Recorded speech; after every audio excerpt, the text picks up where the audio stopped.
ស្ដីអ្នកនាងឈៀវអរុនសួស្ដីអ្នកនាងឈៀវ សួស្ដីអ្នកនាងឈៀវ សួស្ដីអ្នកនាងឈៀវ អរុនសួស្ដីអ្នកនាងឈៀវចុងឆ្នាំនេះមានបំណុលជាច្រើនដល់ដំណាក់កាលកំណត់ពួកយើងមានលុយសងដែរតាំងពីលោកឈៀវតូចគ្រប់គ្រងក្រុមហ៊ុនមកថ្វាយហិរញ្ញវត្ថុជួបការលំបាកច្រើនណាស់ឮថាពេលក្រោយក្រុមហ៊ុននឹងប្រើគម្រោងបនលបែងនៅសិង្ហបុរីនោះពិតដែរទេមិនមែនចង់ទិញទីដឹងអូសួស្ដីអ្នកនាងឈៀវឈូស្ដីឆាលិតសួស្ដី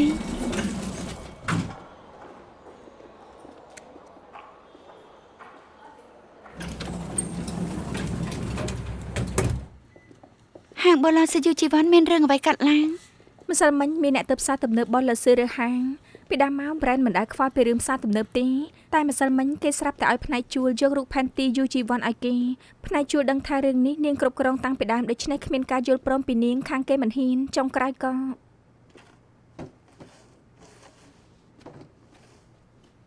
លីសាកាត់អីអ្នកនាងឈៀវលោកឈៀវថាខ្ញុំមិនរំលឹកគាត់មើលផែនការធ្វើឲ្យគាត់មិនដឹងថាហាងខ្លះដល់អាណត្តិជួលរាល់លើកខ្ញុំតែងផ្ញើផែនការឲ្យគាត់រហូតតែគាត់តែងតែមិនឆ្លើយនឹងខ្ញុំគាត់ជេរថាខ្ញុំគ្មានទំនួលខុសត្រូវគាត់ថាបរោឲ្យស្រួលគាត់ច្បាស់ជាដឹង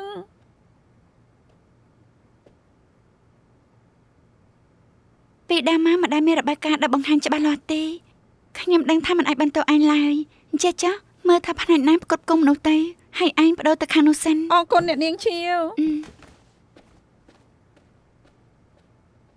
មើលទៅប្អូនជីដូនមួយនាងពេលនេះអារម្មណ៍គេមិនសូវល្អទេចាំរកគេទេប៉ាច្បាយអញចង់រកខ្ញុំទៅហើយចាំកិច្ចក៏កិច្ចមិនផុតដែរឲ្យមក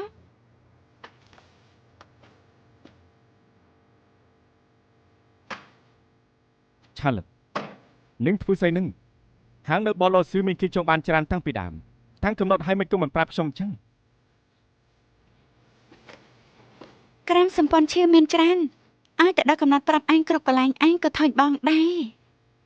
ម្ចាស់លោកតាដឹងថាឯងរវល់តែបឲ្យបងគ្រប់គ្រងការងារខាងផ្សារទំនើបគាត់ចង់ឲ្យបងសម្រាប់ការងារខ្លះត្រូវផ្សារទំនើបសន្តាគារបងជាអ្នកគ្រប់គ្រង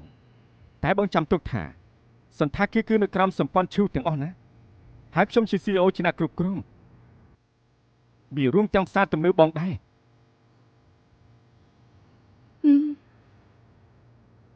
អ្នកជួលចាស់ពីខែទៀតគឺដល់អាណត្តិខ្ញុំជួលព្រមជួលឲ្យពូជាងបើកហាងអាហារបារាំងបងដល់ស្រ័យទេ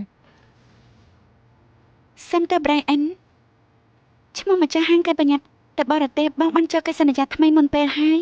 បាទពួកយើងខុសសន្យាក្រោយពេលសងលុយកក់កន្លះឆ្នាំហើយនៅប៉ះពាល់គេឈ្មោះក្រុមហ៊ុនទៀតបើចង់បោះចុះកុងត្រាថ្មីតាមចិត្តខ្លួនឯងចឹងតាមប៉ិនបងតែងតែផ្ញើស្ថានភាពតាមផ្នែកជួលតាមលេខាឯងអាចថាលើកមុនឯងនៅស្វីជេស្គីមិនបានមើល report នោះទេអញ្ចឹងចុះសិនថាគេពួកយើងនៅមានហាងដ៏ល្អមួយទៀតដែលជិតផុតកំណត់ហើយឯងភ្ញៀវនោះក៏សារនៅសន្តាគារផ្សេងមិននឹងអាចប្រៀបនឹងបលស៊ីបានទេឯងនិយាយត្រូវដូច្នេះអ្នកជួលចាស់តែងតែធ្វើតាមកិច្ចសន្យាអញ្ចឹងក៏អាចបន្តជួលដែរតែមិត្តភក្តិឯងលើក្រោយបើចង់ជួលគួរប្រាប់បងឲ្យបានឆាប់បងនឹងជួយរៀបចំឲ្យខ្ញុំមិនខ្វល់បងទៅប្រចាំងខ្លួនឯងទៅរៀបចំហាងល្អមួយឲ្យគាត់អូខេចាំបោះដោះស្រាយ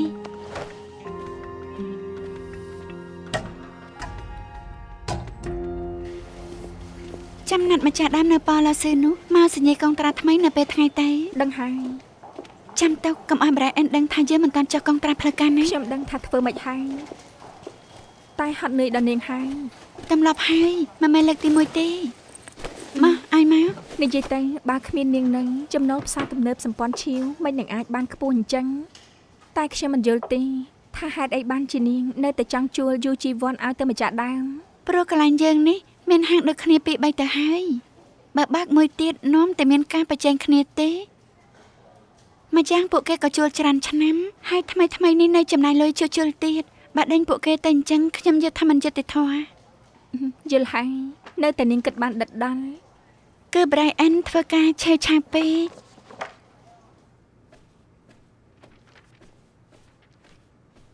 Brian ឮថាឯងដល់លេខាទៀតហើយកុំរំលឹកអីនឹកឃើញស្រីម្ដៅគឺខឹងណាស់ណែកុំពុននិយាយពីអ្វីដែរនិយាយពីរឿងក្រុមហ៊ុនចិត្តដល់ពេលសងការប្រាក់ធនាគារមិនទាន់គិតបញ្ជីហើយទេ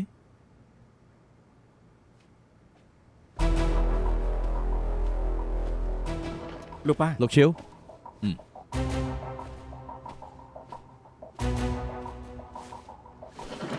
អង្គុយទៅ Brian ឯងយកគម្រោងបនលបែងនៅសិង្ហបុរីប្រាប់គ្រប់គ្នាទៅ លោកមុនរកចោបានណែនាំស្ដេចលបែងអាមេរិកខាងត្បូង David Fan សហការបើកបនលបែងជាមួយនឹងពួកជើងនៅសិង្ហបុរីឆ្លងផុតដំណាក់កាលដំបូងពេលនេះផ្នែកច្បាប់កំពុងតែដំណើរការកិច្ចព្រមព្រៀងឲ្យតែខាងគេចងកិច្ចសន្យាខ្ញុំជឿថាដំណាក់កាលនេះនឹងខាងធនាគារច្បាស់ជាគ្មានបញ្ហាអ្វីទេខ្ញុំជឿជាក់បែបហ្នឹង ល្អខ្លាំងណាស់នឹងបោះឆ្នោតរដ្ឋាភិបាលនៅថ្ងៃស្អែក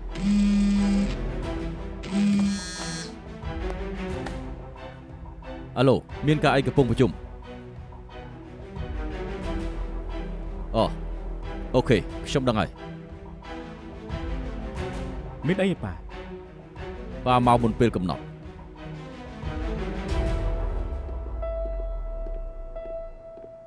លោកឈៀវ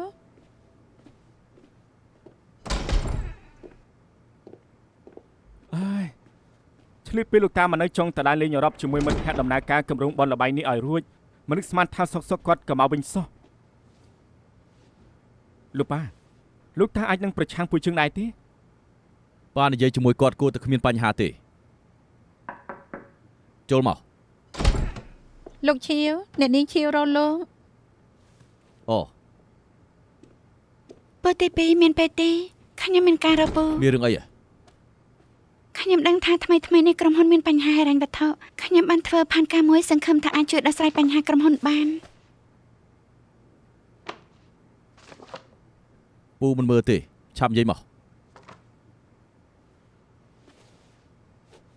លើថាពើចង់ខ្ចីគម្រោងបនលបែងនៅសិង្ហបុរីពីធនាគារខ្ញុំដឹងថាពូធ្វើអញ្ចឹងចង់ដោះស្រាយរឿងបញ្ហាក្រុមហ៊ុនតែពួកយើងសុទ្ធតែដឹងថាលោកតាមិនចង់ឲ្យសម្ព័ន្ធឈីវមានជាប់ពាក់ព័ន្ធនឹងរឿងលបែងខ្ញុំខ្លាចថាលោកតាមិនពេញចិត្ត អូរឿងនេះឯងកុំបារម្ភអី លោកតាច្បាស់ជាយល់ហេតុផលពួកជើងកំពុងតែមានបញ្ហាហិរញ្ញវត្ថុគាត់គួរតែមិនប្រឆាំងទេ ទោះលោកតាយល់ព្រមហើយធនាគារព្រមឲ្យយើងខ្ចីតែយកទៅនៅតែមិនអាចដោះស្រាយបញ្ហាបានអញ្ចឹងចំនួនដែលយើងជំពាក់គេនឹងកាន់តែច្រើន រឿងនេះពូច្បាស់ជាដឹងប៉ុន្តែពូយល់ថាគម្រោងបនលបែងទើបជាវិធីដោះស្រាយដ៏ល្អបំផុត ខ្ញុំក៏នៅឃើញវិធីគ្រោះថ្នាក់ទៀតមួយដែរគឺយកផ្នែកមួយនៃសន្តាគារសិង្ហបុរីការជា apartment រួចដាក់លក់ ហើយនៅក្នុងក្រុមហ៊ុនឯងគ្រប់គ្រងទីផ្សារទំនើបឯរឿងក្នុងសម្ព័ន្ធវិញពូចេះគិតគូរហើយនិយាយដល់រឿងផ្សារទំនើបក្រៃលើកមុនឯងថាពូចាំងពេញចិត្តហាងមួយនៅសន្តាគារបលស៊ឺមែនទេហើយចុះហេតុអីក៏ឯងមិនជួលឲ្យគាត់ទៅ លោកប៉ារឿងនេះសួរឆលិតទៅច្បាស់ជាង ព្រោះម្ចាស់ដើមចង់ជួលបន្តខ្ញុំបាន រឿងនេះតាំងពីពេលណា ដើមខែនេះ Brian ឯងយករឿងនេះប្រាប់ប៉ាតាំងពីខែមុន មែនហើយចុងខែមុន ចឹងបានន័យថាឯងយល់ព្រមមុនអ្មេចក៏មិនជួលឲ្យគាត់ តែពួកយើងចុះកុងត្រាហើយបារំសាយនឹងត្រូវសង អូនេះជាបញ្ហាឯងត្រូវដោះស្រាយម្យ៉ាងវិញទៀត Brian ជា CEO បានសន្យាមុនការសន្យាគេជាការសន្យាសម្ព័ន្ធដូច្នេះការសម្រេចចិត្តគួរតែយកតាមគេ ចាំខ្ញុំដោះស្រាយខ្ញុំទៅសិនហើយ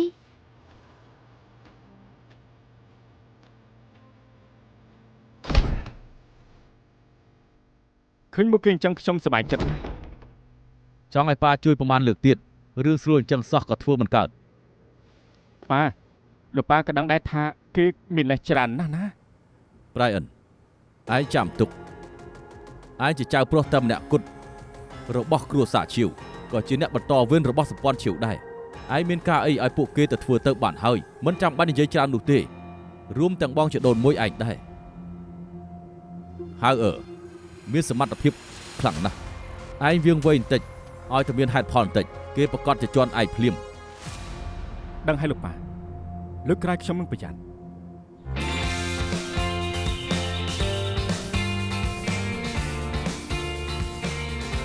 ឆាប់ឡើងប៉ាក្មេងជិតដល់ផ្ទះហើយឆាប់ឡើង ថ្ងៃនេះគ្រប់គ្នាត្រូវប្រុងប្រយ័ត្នណាបន្តិចទៀតពួកយើងរៀបចំស្វាគមន៍ប៉ាក្មេកត្រឡប់មកផ្ទះវិញគ្រប់យ៉ាងត្រូវរៀបចំឲ្យរួចរាល់មិនអាចប្រហែសត្រង់ណាទេណាដឹងទេចា៎លោកស្រីធំទៅធ្វើការទេអ្នកស្រីទី2អ្នកស្រីតូច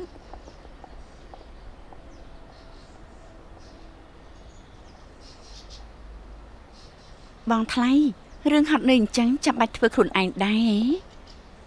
មិនអីទេខ្ញុំទម្លាប់ធ្វើខ្លួនឯងរហូតមិននឹងទម្លាប់រស់ស្រួលដោយប្អូនថ្លៃទី2និងប្អូនថ្លៃតូចទេ អាយ៉ាអ្នករៀបចំនេះអីក៏សាមញ្ញមិនឡេក្រែងថាផ្ដល់ភាពភ្ញាក់ផ្អើលដល់ប៉ាក្មេកទេមិនចឹងឆាប់ឡើងឆាប់ទៅយកផ្កាអូគីដេដែលលោកប៉ាពេញចិត្តមកដាក់មកចាឆាប់ឡើងចូលទៅជាមួយខ្ញុំ នៅតែប្អូនថ្លៃគិតបានដិតដល់ថ្ងៃក្រោយខ្ញុំត្រូវរៀនតាមឲ្យទៅបាន អើត្រូវហើយបើចង់ប្រើភាពភ្ញាក់ផ្អើលដល់ប៉ាក្មេកអញ្ចឹងយើងយកខ្សែកហ្គេងប្រចាំគ្រួសារដែលម៉ាក់ក្មេកឲ្យពាក់លួងគាត់ទៅ អូត្រូវហើយបានគាត់ឃើញច្បាស់ជាសប្បាយចិត្ត ខ្សែកហ្គិចប្រចាំគ្រួសារអីទៅ គ្រួសារម៉ាក់ក្មេងរ៉ូស៊ីហ្គាច់ពេលគាត់នៅរស់កូនប្រសាគ្រប់រូបដែលរៀបការចូលមកគាត់តែងតែឲ្យគ្រឿងអលង្ការហ្គាច់មួយឈុត អាយ៉ាត្រូវហើយខ្ញុំភ្លេចថាពេលបងការចូលគ្រួសារឈៀវម៉ាក់ក្មេកចែកឋានទៅហើយបងធំមិនបានយកខ្សែកហ្គេចពីម៉ាក់ហៅអើមកវិញទេមែនទេអាយ៉ាខ្សែកហ្គេចនោះម៉ាក់ក្មេកអ្នកឲ្យខ្ញុំដោយផ្ទាល់ដៃពិបាកទាពីប្រពន្ធមុនមកវិញមែនដែរទេ ត្រូវហើយត្រូវ មិនអីទេព្រោះសៃយិនក៏ឲ្យខ្សែកពេជ្រមកខ្ញុំច្រើនដែរខ្ញុំពាក់ខ្សែកពេជ្រក៏ដូចគ្នាដែរ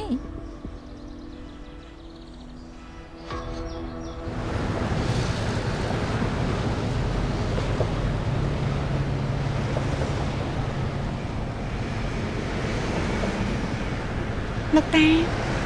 កំរោណាទៅបានដើរលេងជាមួយមិត្តភ័ក្តិខ្ញុំស្មានថាតាទៅលេងប្រហែលថ្ងៃមិនក៏ស្រាប់តែមកវិញអញ្ចឹង អើយតារៀងហត់ក៏មកវិញទៅត្រូវហើយតាមិននៅក្រុមហ៊ុនមិនអីទេហ៎ ក្រុមហ៊ុន លើកទូរស័ព្ទសិនទៅ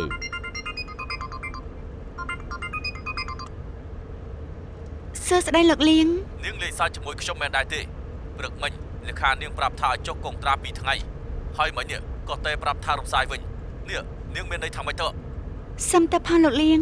ពួកយើងនឹងសងលោកតាមកិច្ចសន្យាម្យ៉ាងពួកយើង សងលុយប៉ុណ្ណឹងបានការស្អីទៅថាអាចជួបបាន2ឆ្នាំទៀតទើបចៃលុយជួសជុលនេះធ្វើចឹងនាងលេងសើចនឹងខ្ញុំមែនទេ តាមពិតសន្តាគារយើងក៏មានហាងល្អជាច្រើនដែរលោកចង់កាត់គោទេ មិនបាច់ទេរឿងនេះត្រូវនាងធ្វើឲ្យវេទនាមែនមានរឿងអី មិនអីទេរឿងតូចតាច រឿងរកស៊ីចឹងហើយបញ្ហាទឹកច្រើនតែតែមានទុកថាមិនសមបទពិសោធន៍ទៅតាំងពីតាឲ្យឯងគ្រប់គ្រងខាងផ្សារទំនើបចំណូលខាងនោះតែតែឡើងខ្ពស់ក្នុងចិត្តតាយល់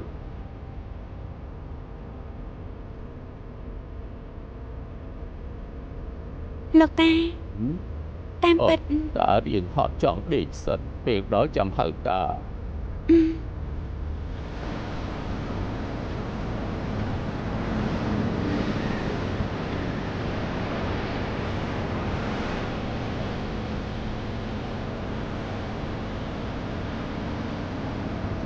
ហេបារីទៅឃ្លាក់ក្រោមដីយកស្រាឆ្នាំនេះប្រហែល10ឡើងមកយប់នេះខ្ញុំបើគ្រប់គ្នាផឹកណាហ៎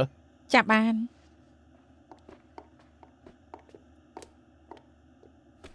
លោកប្តី ហេមានការអីវ៉ាវថ្ងៃនេះស្អាតមែនហ៎ ខ្ញុំស្អាតរាល់ថ្ងៃហ្នឹង បើហើយដឹងថាដូចទី1ក្រោយជួបអូនបងដេកអត់លក់បាទអាទិត្យណា មាត់បងនេះរអិលណាស់លោកប្តីគ្រាន់តែថាថ្ងៃនេះខ្ញុំមិនខ្វល់អីទេ គ្រាន់តែមើលភ្លាមក៏ដឹងថាអូននេះខ្វះខ្សែកមួយខ្សែក្រោយបងទិញខ្សែកពេជ្រមួយខ្សែឲ្យអូនដែរ ខ្ញុំមិនយកតែខ្សែកពេជ្រទេ ខ្ញុំយកខ្សែកហ្គិ អូ ច បាទគ្មានបញ្ហាស្អែកទិញមួយខ្សែ មិន ឲ្យ បាច់ អូន ទេខ្ញុំចង់បានខ្សែកហ្គិចប្រចាំគ្រួសារជាងខ្ញុំទៅដឹងថាកូនប្រសាដែលរៀបការចូលគ្រួសារឈៀវម៉ាក់ក្មេងសុទ្ធតែជូនខ្សែកហ្គិចប្រចាំគ្រួសារមួយឲ្យពួកគេហេតុអីក៏ខ្ញុំគ្មាន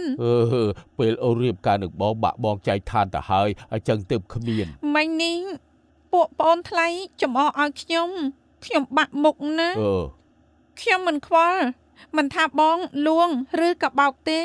ត្រូវតែយកខ្សែកពីម៉ាក់ចលិតឲ្យខ្ញុំពាក់ភ្លាមមកលោកប្តី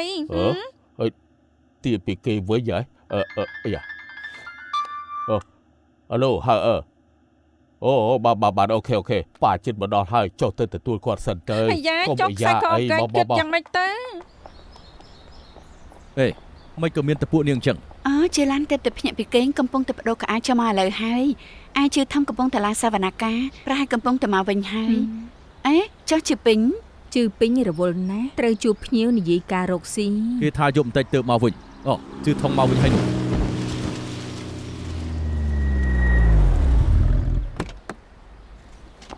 ម៉ាក់ធំប៉ា សើអ៊ីបីនេះហៅទេប្រាប់ថាគេនឹងប៉ាមកដល់ឥឡូវហើយ នៅតែចលិតកតញ្ញូទៅទទួលប៉ាក្មេកដោយផ្ទាល់យីលោកតាមិនទាន់មកវិញទេ ជឺឡានភ្នាក់ហើយយេ យូរណាស់ទើបចេញមកសំណាងដែលលោកតាមិនទាន់មក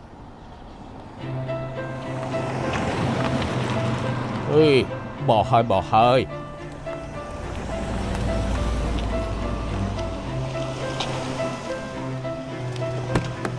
លោកប៉ា ប៉ាក្មេងលោកតាមកវិញល្អណាស់ខ្ញុំនឹកលោកតាណាស់ តើក៏នឹកឯងដែរថ្មីនេះមានលេងដល់យប់ទៀតទេហ៎ ខ្ញុំផ្ដាច់ស្រាហាញ់តែ ចូលសិនទៅ ផ្ដាច់ស្រាហើយហ៎ពិតមែនណា ផ្ដាច់ហើយផ្ដាច់ថ្ងៃនេះ ប្រយ័ត្នខឿនផង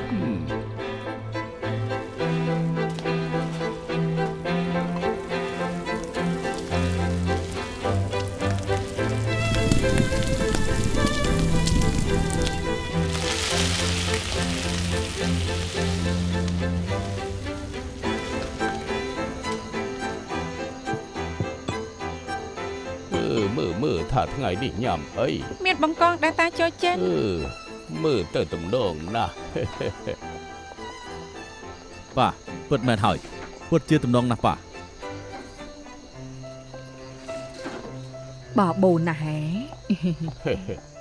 សើអ៊ីចូលឲ្យណាជឺពីង អូគេមានការត្រូវធ្វើប្រហែលចិត្តមកដល់ហើយប៉ា សូមទូអ្នកទាំងអស់គ្នាសូមទូលោកតាខ្ញុំជួបញូទើបបានចាំមកវិញជិះ អាយ៉ាការងារសំខាន់ជាងអង្គុយចុះទៅ លោកប៉ា អង្គុយមក សើអ៊ី បាទ ពេលយើងមិននៅក្រុមហ៊ុនគ្មានរឿងស្អីទេ ទុកចិត្តចុះប៉ាគ្រប់យ៉ាងរលូនណាស់ អញ្ចឹងហ៎ លោកតាសន្តាគារនៅសង្ហបុរីនោះក៏ចិត្តចាប់ផ្ដើមដែរ ប៉ាក្រោយពេលដែល Brian បានធ្វើជា CEO ហើយគេបានជួយខ្ញុំច្រើនណាស់ប៉ា បើក្រុមហ៊ុនគ្មានរឿងអីអញ្ចឹងគឺល្អហើយ ប៉ាក្មេងកុំភ្លេចឆលិតអីទោះគេគ្មានគុណសម្បត្តិក៏ហត់នឿយដែរ ប៉ាទុកចិត្តហៅរហូតមកអញ្ចឹងទើបសម្ព័ន្ធឈៀវមានលទ្ធផលដូចថ្ងៃនេះសិតតែពឹងលើគ្រួសារយើងសាមគ្គីគ្នាគ្រប់គ្នាត្រូវចេះដឹងគុណគ្នា ដឹងដែរ ប៉ានិយាយត្រូវពួកយើងជុលមួយដើម្បីពួកយើងសប្បាយចិត្តហើយសាមគ្គីគ្នាជារឿងរហូតទៅ ជូនពរសម្ព័ន្ធឈឺឈានទៅដល់អន្តរជាតិ ជុលមួយ ជុលមួយហេ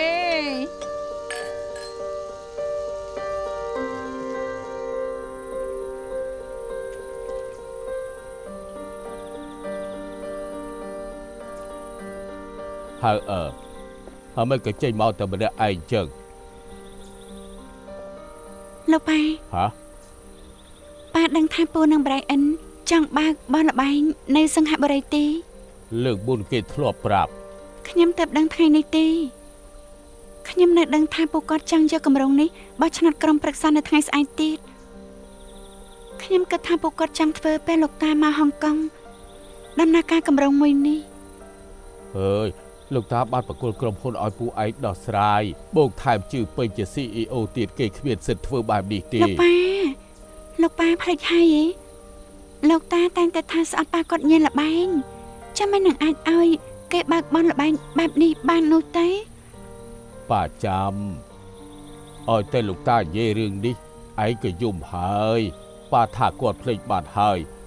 ป้าឮថាចិត្តដល់ពេលសងការប្រាក់នៅធនាគារហើយប្រហែលជាពួកឯងចង់ប្រើរឿងនេះមកចរចាជាមួយធនាគារហើយចឹងសមហេតុផលតើដើម្បីចរចាជាមួយធនាគារមានអីត្រូវខុសនោះឯងកុំគិតច្រើនពេកមើល មិនក៏និយាយបែបនេះមិនក៏មិនយល់ធ្វើអញ្ចឹងបង្កើនបំណុលអាចនឹងមានបញ្ហាធំណាស់ខ្ញុំបានលើកផានការផ្សេងឲ្យគាត់ដែរតែគាត់មិនទទួលប៉ាដឹងហើយថាគាត់ប្រកាន់ខ្ជាប់នៅគំនិតរបស់ខ្លួន ពូឯងចឹងតាំងពីដើមមកពេលនេះតាឯងមកវិញហើយបើគាត់ឃើញថាមានបញ្ហាច្បាស់ជាប្រាប់ពូឯងកុំចេះទៅបារម្ភពេកអី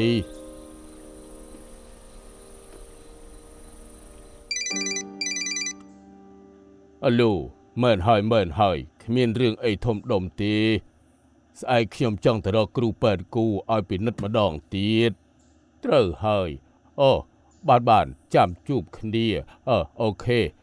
បាយ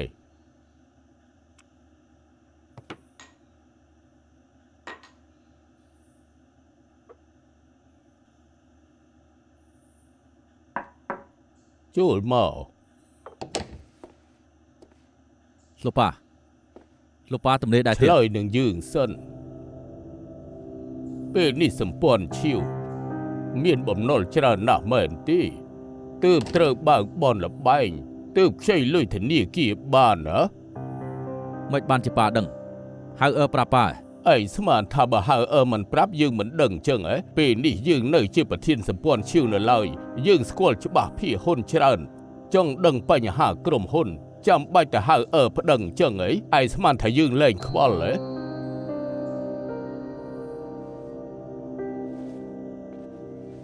ប៉ា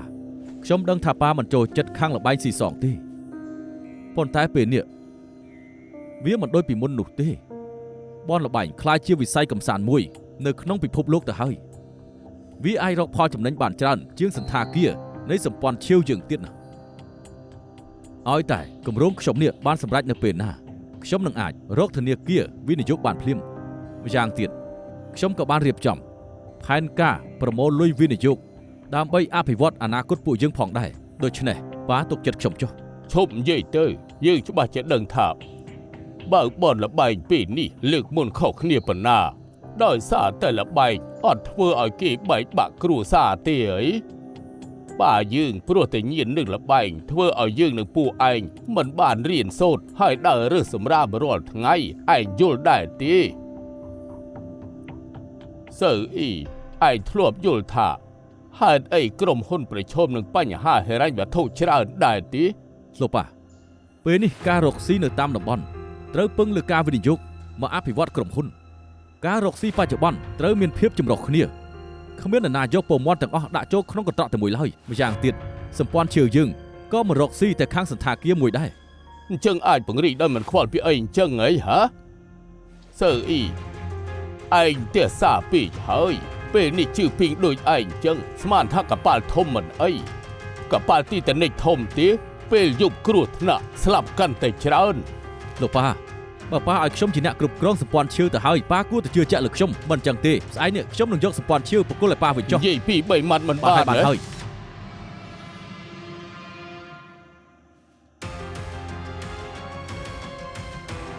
ប៉ាឆាប់សម្រាប់ទៅ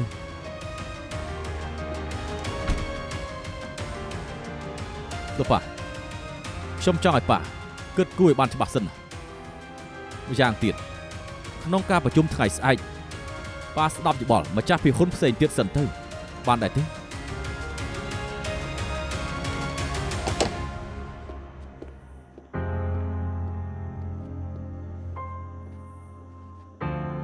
បើដឹងអញ្ចឹងឲ្យហៅធ្វើ CEO វិញ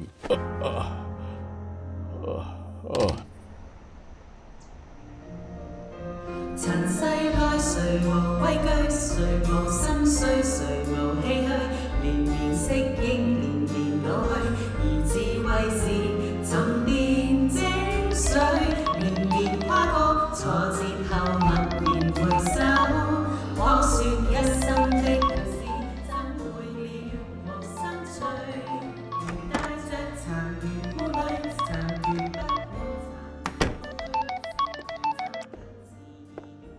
អាឡូ Brian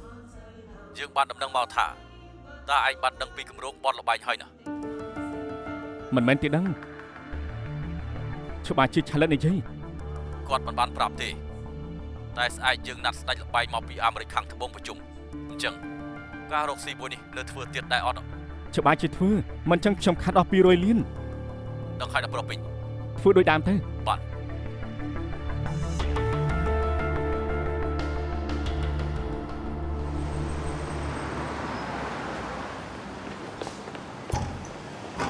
មេធាវីកៅពិតជាប្រកែកមែនបើជាដឹងថាសាក់សីខាងគេនិយាយកុហក ហត់នឿយហើយខំមើលកាមេរ៉ាសវត្ថិភាពអស់3យប់3ថ្ងៃទើបរកផតតាំងឃើញ ហើយចុងមិនក៏លោកដឹងថាគេនិយាយកុហកអញ្ចឹង ហើយនូគីអូ និយាយពី Hinokio ដែលចំោះប្រែជាវែងពេលនិយាយកុហកចំោះសាក់សីប្រែជាវែងហ៎ ពេលមនុស្សម្នាក់កុហកសម្បជញ្ញៈគេច្បាស់ជាគិតថាចំោះគេប្រែជាវែងមែនដូច្នេះហើយស្ទាបចំោះមិនឈប់នៅពេលដែលចាប់ផ្ដើមសាក់សីនោះស្ទាបចំោះប្រហែល28ដងប៉ុណ្ណឹងទៅហើយមិនកុហកទៀត អញ្ចឹងទេហ៎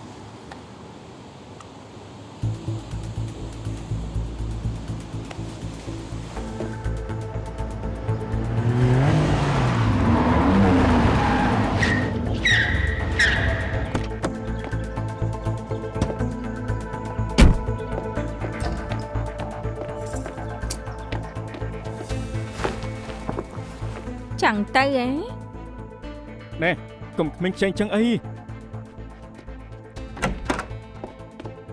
ណែកៅជីនមកគឺឡនណាជួយចាត់ការគេឲ្យខ្ញុំផងទៅគេលេងស្លាប់ខ្លួនមិនឲ្យខ្ញុំទៅទេ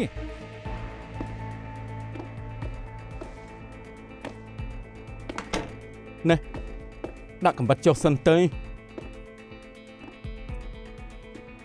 មិនដាក់វាយ៉ាងម៉េចវាយខ្ញុំឲ្យខ្លាយជាក្បាលជ្រូងមិនសងថ្លៃថ្នាំឲ្យខ្ញុំនឹងតាមលោក លុយខ្ញុំមានច្រើនកៅជីនគេទី1លានណាបើលើកនេះឲ្យលើកក្រោយនឹងឲ្យទៀត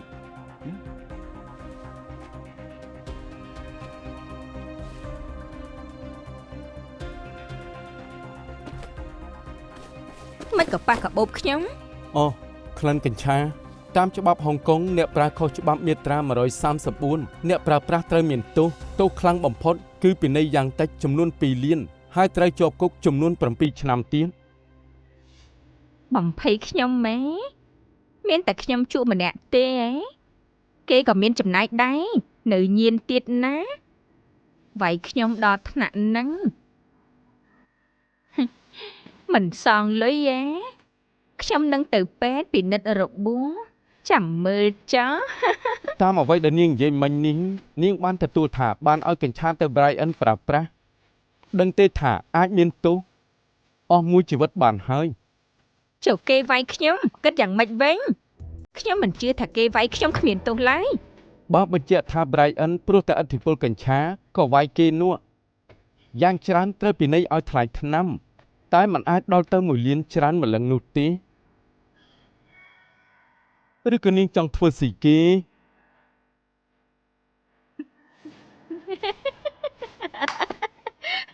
លោកខ្លាំងទុកថាខ្ញុំសើយ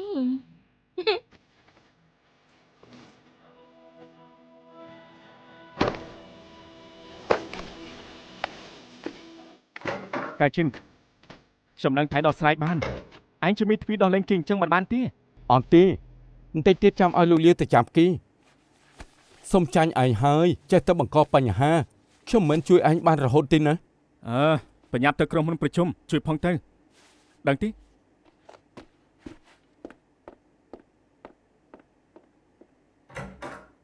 ហាហាប្រកាសណាស់ពួកយើងគិតប្រយោជន៍លើម្ចាស់ភាគហ៊ុនធំជាមុនល្អជាងណាស់ពិតមែនហើយពូលីនណាបន្តិចទៀតពេលបោះឆ្នោតពឹងលើពូហើយណាអរគុណបានចាំជួបគ្នាបាយបាយ លោកប៉ាចាំបាយហើយប្រជុំតិចទៀតពូលីនអាចឈរខាងយើងទេ បូកថែមទាំងសញ្ញាឆ្នោតរបស់ពូលីនផែនការបនលបែងច្បាស់ជាអាចឆ្លងផុត បើអញ្ចឹងពេលនេះត្រូវមើលលើចិត្តលោកតាហើយ សង្ឃឹមថាដល់ពេលគាត់ឃើញម្ចាស់ភាគហ៊ុនគ្រប់គ្រងពួកយើងច្រើននឹងព្រមទទួលយកហើយផ្លាស់ប្ដូរគំនិត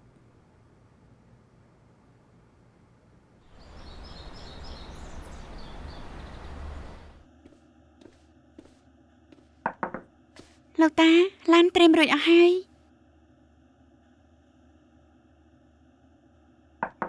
លោកតាអាចទៅបានហើយនៅលោកតាត្រូវទៅក្រុមហ៊ុនប្រជុំហើយណា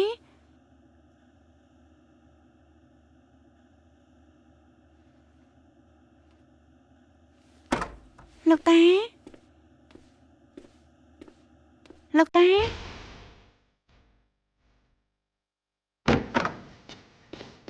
លោកតាកាត់អីហ្នឹង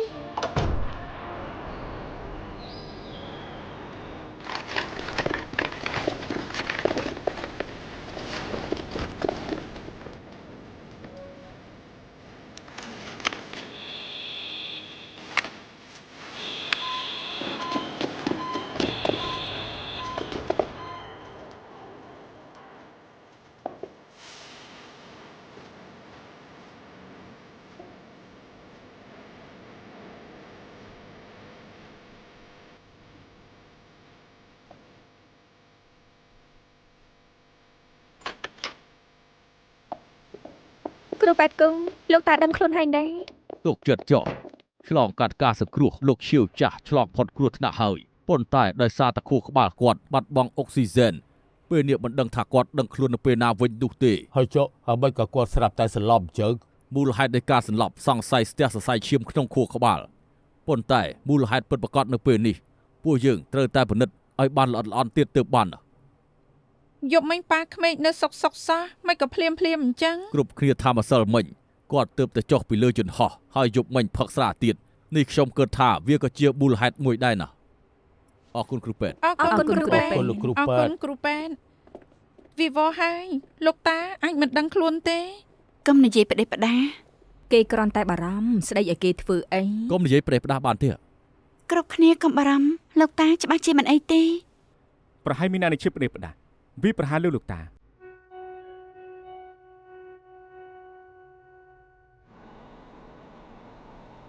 លោកប៉ាពីមុនពួកយើងបារម្ភថាលោកតាបដិសេធជាមួយនឹងគម្រោងបនលបែងពួកយើងបើគាត់ដឹងគាត់អាចនឹងសន្លប់ពេលនេះពួកយើង ពេលនេះមិនដឹងថាពេលណាលោកតាអាចដឹងខ្លួនវិញនោះទេដូច្នេះហើយត្រូវតែធ្វើឲ្យលឿនបន្តិចលើកទៅប្រជុំនៅអាទិត្យក្រោយបញ្ញាប់ចាត់ចែងឲ្យបានឆាប់បំផុតណា សាច់ខ្ញុំរៀបចំ ប៉ា យ៉ាងម៉េចមានរឿងអីមែនទេ អត់អីទេលោកគ្រូតែមកថាស្អែកព្រឹកគ្រូសាពួកយើងជុំគ្នាថាមានរឿងសំខាន់មួយពាក់ព័ន្ធនឹងលោកតា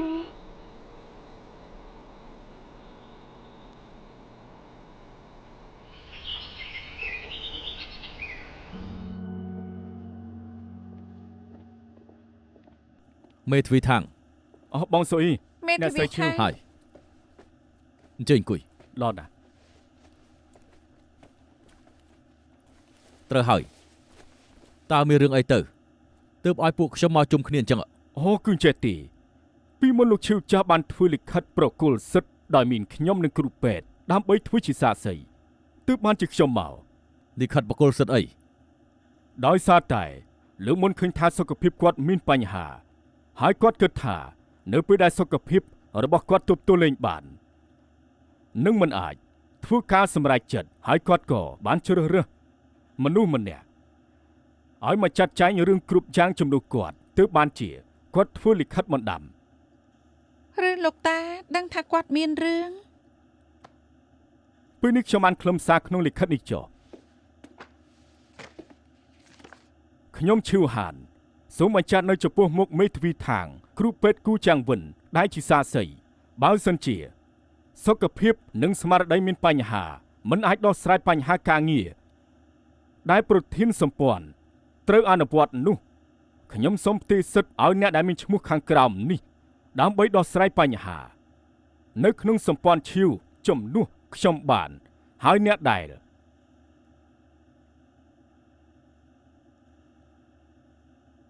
ត្រូវជ្រើសរើសនោះ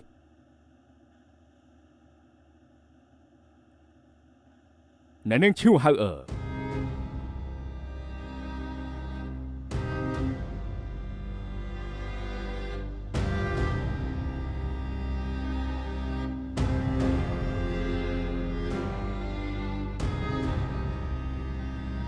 មេធាវីថាងមុននេះប៉ាខ្ញុំមានបញ្ហាសុខភាព តាំងពីពេលណាទៅ កាលពីមួយឆ្នាំមុនបញ្ជាក់ថាលោកឈីវចាស់មានជំងឺអាសាមមើលជាជំងឺវង្វេងដោយសារជំងឺនៅកម្រិតស្រាលទើបអាចប្រើថ្នាំគ្រប់គ្រងបានទើបគាត់មិនបានប្រាប់អ្នកគ្រប់គ្នាគឺ6ខែមុនបានន័យថាក្រោយលោកតាឈឺរឿងនេះគ្រប់គ្នាអាចទុកចិត្តបាននៅថ្ងៃនោះឆ្លងកាត់ការបញ្ជាក់ពីគ្រូពេទ្យគូដែលជាគ្រូពេទ្យប្រចាំខ្លួនគាត់បញ្ជាក់ថាសមត្ថភាពនិងវិភាគរបស់គាត់គ្មានបញ្ហាតែពួកខ្ញុំក៏បានធ្វើសារសីឲ្យលោកឈីវសញ្ញាលិខិតនេះដែរណាដូច្នេះឲ្យពួកលោកគឺអាចទុកចិត្តបាន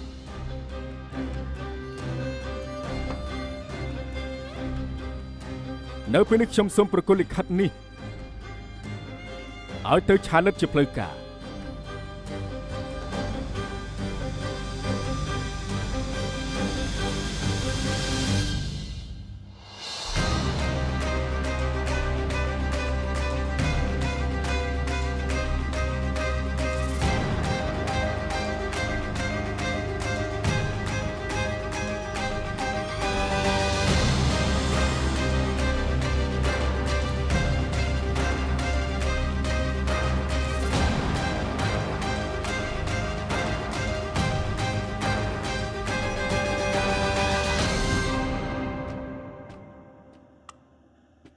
នេះប៉ាក្មេងល្ងីល្ងើហើយយេមិននឹងអាចឲ្យហៅអើធ្វើជាប្រធានស្ដីទីទៅ ថាមិនត្រូវគឺឆាលិតធ្វើផ្ដេសផ្ដាស់ប្រាប់លោកតា សំណាងម្ចាស់ភាគហ៊ុនភាគច្រើនឈរនៅប៉ាឯងទោះគេធ្វើប្រធានស្ដីទីវាយ៉ាងម៉េច សិទ្ធិប្រធានស្ដីទីស្មើនឹងប្រធានមានសិទ្ធិបដិសេធក្នុងក្រុមប្រឹក្សាភិបាលដូចគ្នា បានន័យថាម៉េច បានន័យថាគម្រោងដែលត្រូវម្ចាស់ភាគហ៊ុនទាំងអស់បោះឆ្នោតក៏ត្រូវបានការអនុញ្ញាតពីហៅអឺទើបមានប្រសិទ្ធភាពដែរណា នៅថ្ងៃក្រោយគឺច្បាស់ជាប្រឆាំងនឹងគម្រោងលបែង គម្រោងនេះអាចសម្រេចបានឬអត់គឺវាពាក់ព័ន្ធដោយហិរញ្ញវត្ថុតកោឈីវទាំងមូលបានណាបន្តទៅទៀតនេះគ្រប់ជំហានដែលត្រូវទប់ទល់ជាមួយនឹងហៅអឺត្រូវតែឲ្យបានច្បាស់លាស់បំផុតមិនអាចឆ្លោះឆ្លួយបានទេ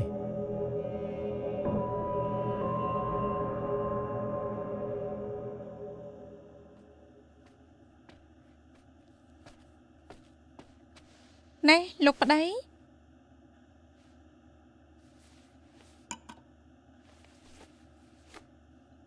ពេលនេះឆាលិតធ្វើជាប្រធានស្ដីទីឪពុកកូនប្អូនប្រុសបងមិនសប្បាយចិត្តជារឿងធម្មតាតែមិនក៏បងមិនសប្បាយចិត្តដែរ អូនមិនយល់ទេគំនិតប៉ាចាស់កំរិលគ្រប់គ្នាដឹងថាគាត់មើលស្រាលស្រីស្រីសុកក៏ឲ្យហៅអើធ្វើជាប្រធានស្ដីទីមិនដឹងថាក្នុងនោះវាមានផែនការស្អីទៀតទេ ឆាលិតខំគ្រប់គ្រងក្រុមហ៊ុនខ្លាំងណាស់ថ្ងៃនេះដល់វេនគេចេញមុខមាត់ហើយបងធ្វើជាប៉ាគេគួរសប្បាយចិត្តជួសគេទៅត្រូវថាមិនត្រូវឆាលិតអាចប្រើវិធីអីម្យ៉ាងលួងឲ្យប៉ាក្មេកធ្វើលិខិតណា កុំនិយាយផ្ដេសផ្ដាបើផ្សព្វផ្សាយចេញទៅមានអ្នកទុកថាការពិតយ៉ាប់ហើយ ដឹងហើយនិយាយអញ្ចឹងឆាលិតពេលនេះមានអំណាចពេញដៃបងមានចាប់អារម្មណ៍តំណែងណាមួយក្នុងសម្ព័ន្ធឈាវទេ ដោះលែងបងទៅសុកចាំបាច់ហត់ចឹងធ្វើអីបងមានសេរីភាព បងនឹងឆាលិតជាឪពុកកូនតែមិនក៏ចរិតខុសគ្នាទាំងស្រុងអញ្ចឹងលោកប្តីពេលនៅក្មេងមានធ្លាប់គិតចង់ដណ្ដើមកាន់តំណែងសម្ព័ន្ធឈាវដែរទេ និយាយត្រង់ចបងមិនដែលប្រកាសថាប៉ាបកគលក្រុមហ៊ុនឲ្យសូវអ៊ីទេដឹងទេប្រហែលឆ្នាំនេះសម្ពាធហិរញ្ញវត្ថុខ្លាំងណាស់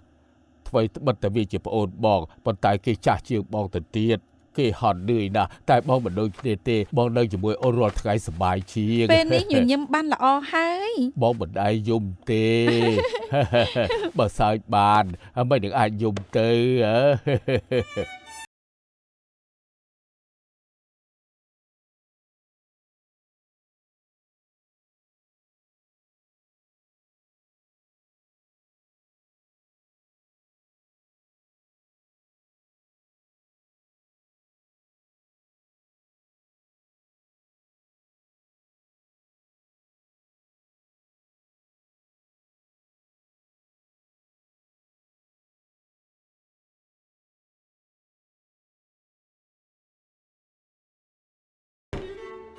នៅគិត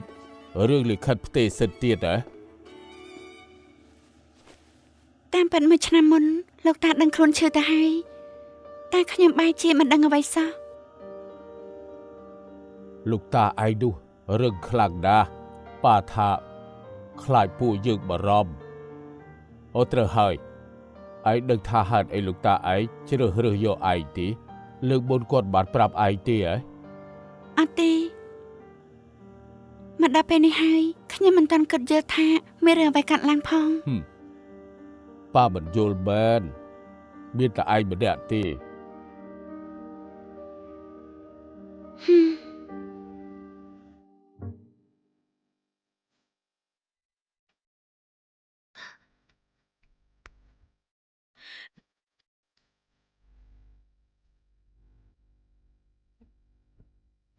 難留住的愛